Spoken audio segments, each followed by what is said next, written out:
कल मैंने जनहित में आपको बताया था कि बिहार में खेला अभी बाकी है और देखिए अब वही हो रहा है। कल से लेकर अब तक बीते 24 घंटे में बिहार की राजनीति में लगातार ट्विस्ट ही ट्विस्ट हैं। एनडीए ने प्रेस कॉन्फ्रेंस करके अब तक सीट बंटवारे का औपचारिक ऐलान नहीं किया है, लेकिन बीजेपी ने पहली लिस्ट अपनी जारी कर दी है। जेडीयू ने अपने उम्मीदवारों को सिंबल देना शुरू कर दिया है। कई उम्मीदवार तो नामांकन भी कर चुके हैं। उधर महागठबंधन की गांठ है जो हर दिन के साथ सुलझने की जगह उलझती ही जा रही है। अब तो सवाल पूछे जा रहे हैं कि महागठबंधन रहेगा भी या फिर नहीं रहेगा। आज जनहित में इन तमाम सवालों के जवाब देश को हम बताने वाले हैं, लेकिन उससे पहले आज की 4 चुनावी तस्वीरें आपके सामने रखते हैं। बिहार की चर्चित लोक गायिका मैथिली ठाकुर बीजेपी में शामिल हो गई हैं। बिहार के एक चर्चित नेता गोपाल मंडल आज सीएम हाउस के बाहर धरने पर बैठ गए। टिकट कटने की आशंका है। सिवान के दरौली में लेफ्ट के एक नेता विधायक नामांकन के बाद गिरफ्तार कर लिए गए।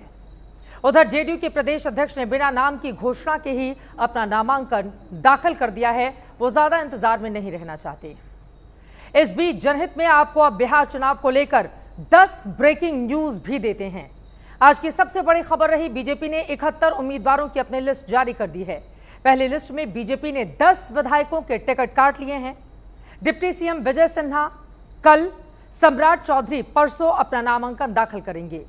उधर जेडीयू ने बिना ऐलानों के उम्मीदवारों को सिंबल देना शुरू कर दिया है। एनडीए में सीटों को लेकर अब भी मामला पूरी तरह से सुलझा नहीं है। हमने भी अपने सभी 6 उम्मीदवार घोषित कर दिए हैं। उधर महागठबंधन में भी सीटों को लेकर अब तक फैसला नहीं हो पाया है। उम्मीदवारों पर फैसले के लिए कांग्रेस चुनाव समिति की बैठक हुई। बाहुबली अनंत सिंह ने मोकामा से जेडीयू के टिकट पर नामांकन भरा है और कल तेजस्वी यादव राघोपुर से अपना नामांकन दाखिल करेंगे। ये बड़ी खबरें आज बिहार की चुनावी राजनीति है निकलकर सामने आई हैं। एनडीए ने साझा प्रेस कॉन्फ्रेंस करके भले ही सीटों का फॉर्मूला फाइनल नहीं किया हो, लेकिन बीजेपी ने आज उम्मीदवारों की अपनी पहली लिस्ट जारी करके सबको चौंका दिया। 71 उम्मीदवारों की पहली लिस्ट जारी हुई है। इनमें डिप्टी सीएम सम्राट चौधरी और विजय सिन्हा सहित 12 मंत्रियों के नाम शामिल हैं। लेकिन बड़ी खबर इसमें यह है कि इस लिस्ट ने एनडीए के सीट बंटवारे का पूरा फॉर्मूला किस तरह से फंसा दिया है, उसको बताती हुई जनहित की ये रिपोर्ट देखिए। सम्राट चौधरी मुंगेर जिले की तारापुर सीट से चुनाव लड़ेंगे। विजय सिन्हा को फिर से लखीसराय से टिकट मिला है। स्वास्थ्य मंत्री मंगल पांडे सीवान से चुनाव लड़ने जा रही हैं। गुडनी से मंत्री केदार गुप्ता को टिकट मिल गया है।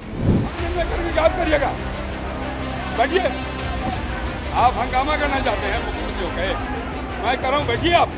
लेकिन स्पीकर नंद किशोर यादव का टिकट बीजेपी ने काट दिया है। पटना साहिब से नंद किशोर लगातार चुनाव जीत रहे थे। पहले इस सीट का नाम पटना ईस्ट था। नंद किशोर साल 1995 से लगातार विधायक हैं।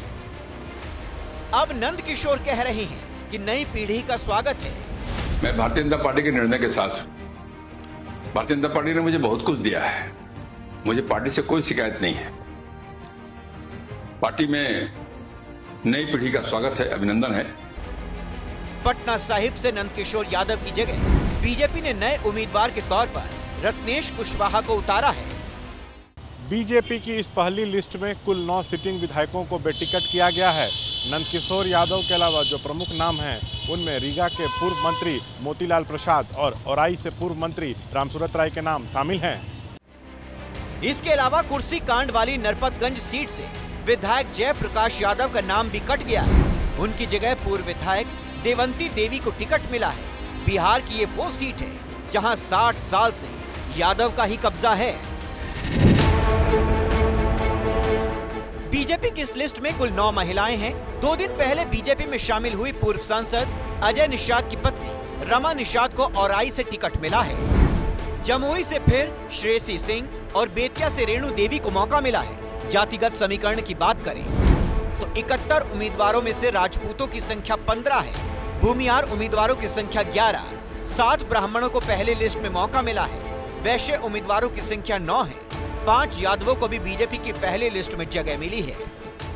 फिर से मुझे मौका देने के लिए मैं बहुत बहुत धन्यवाद देता हूं और मुझे विश्वास है कि जिस प्रकार से हम लोगों ने जनता से मिलकर जुलकर काम किया है, जनता फिर से हमको जरूर अपना आशीर्वाद देगी। सेवा करने का मौका तीसरी टर्म में तीसरी बार पार्टी ने जो दिया है, साधुवाद देते हैं और मैं तो अंदर से बहुत भावुक हूँ।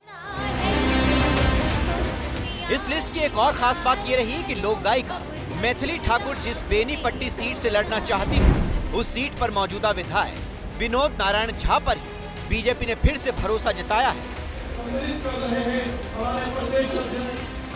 वैसे चर्चा है कि मैथिली को बीजेपी अलीनगर से लड़ा सकती है। आज वो बीजेपी में शामिल हो गई हैं। प्रधानमंत्री जी से जो इंस्पिरेशन मिली है मुझे, मुख्यमंत्री जी की भी जो कुछ चीज़ें हैं मुझे बहुत ज़्यादा इंस्पायर करती हैं। उन दोनों को सहयोग देने के लिए मैं आज उनके साथ खड़ी हूँ। पार्टी जो आदेश दे मैं सब करूँगी। इस लिस्ट से पवन सिंह के नाम का पर्दा भी गिरा दिया गया है। जिस आरा सीट से उनके उतरने की चर्चा हो रही थी, वहां से संजय टाइगर को टिकट मिला है। वैसे पवन सिंह खुद ही सोशल मीडिया पर पोस्ट करके चुनाव लड़ने से मना कर चुके थे, लेकिन अब अंतिम गुंजाइश भी खत्म हो गई है। बीजेपी ने सीटों का ऐलान आज जो किया है, उसके बाद एक तरीके से देखें तो एनडीए का फॉर्मूला ही बदल गया है। सुबह तक इस लिस्ट में जिन जिन सीटों पर चर्चा थी कि चिराग पासवान अपने उम्मीदवार को उतारेंगे, दोपहर होते होते बीजेपी ने उन सीटों पर अपने उम्मीदवारों के नाम ऐलान कर दिए। इनमें दानापुर सीट से पूर्व मंत्री रामकृपाल यादव को उम्मीदवार बनाया गया है। लालगंज सीट से बीजेपी ने संजय सिंह को टिकट दिया है। अरवल से मनोज शर्मा को टिकट मिला है। गया शहर से प्रेम कुमार को फिर से टिकट मिला है। वहीं हिसुआ से अनिल सिंह को उम्मीदवार बनाया गया है। पिछले 3 दिनों से चर्चा ये हो रही थी कि इन सीटों पर एलजेपी का उम्मीदवार चुनाव लड़ेगा, लेकिन कल रात से बदली कहानी के बाद ये नया ट्विस्ट सामने आया है।